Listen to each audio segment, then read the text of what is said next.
अब है मगहिया भाई बहन के भूलेटन काका के राम राम आथिन मगहिया खबर में सुनथिन देश दुनिया के खबर। अनंतनाग में शहीद जवान के अंतिम विदाई आज देल जा रहा है।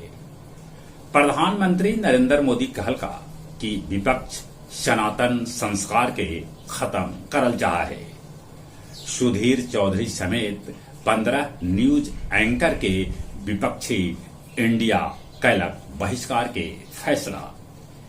ई बच्छर दुर्गा पूजा पंडाल में चंद्रयान 3 के सफलता के मांग बेसी हो रहा है।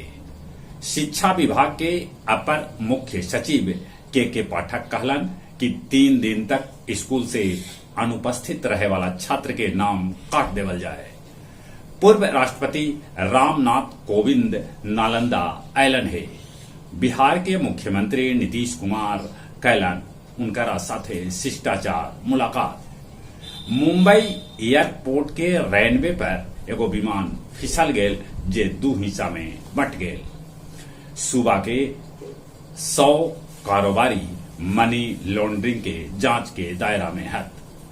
एमएलसी राधा चरण के भेजल गेल बेऊर जेल।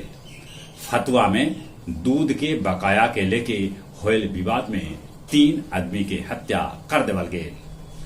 बागमती नदी में नाव डूबे से 8 लइकन समेत 12 आदमी लापता हाथ। नूर हिंसा में विधायक मामन खान के कैल गेल है गिरफ्तार। पाकिस्तान में ई बच्छर 6 नवंबर के करावल जा सका है चुनाव। चीन ताइवान पर कब्जा के ब्लूप्रिंट तैयार कर ले रखे। किम जोंग रूस के युद्ध के कर रहा है समर्थन। इजराइल बॉर्डर पर एगो विस्फोट होयल जेकरा में 4 आदमी के मौत हो गया। लीबिया में बाढ़ से मरे वाला की संख्या 20,000 तक पहुंच सका है। ब्राजील में महिला सभे अपन अधिकार के लेके कैलन है प्रदर्शन। गया जी के स्कूल कॉलेज में मनावल गेल हिंदी दिवस।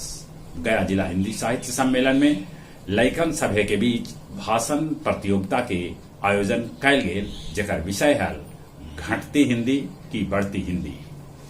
काशीनाथ मोड़ से लेके गया कॉलेज तक हटावल गेल अतिक्रमण। पितृपक्ष मेला लेल कैल गेल किराया के निर्धारण। मंडई खिजरसराय के रहे वाली महिला सिपाही समस्तीपुर में कर लेला आत्महत्या। और अब कुछ खेल के समाचार। एशिया कप में श्रीलंका पाकिस्तान के हरा के फाइनल में जगह बना लेला।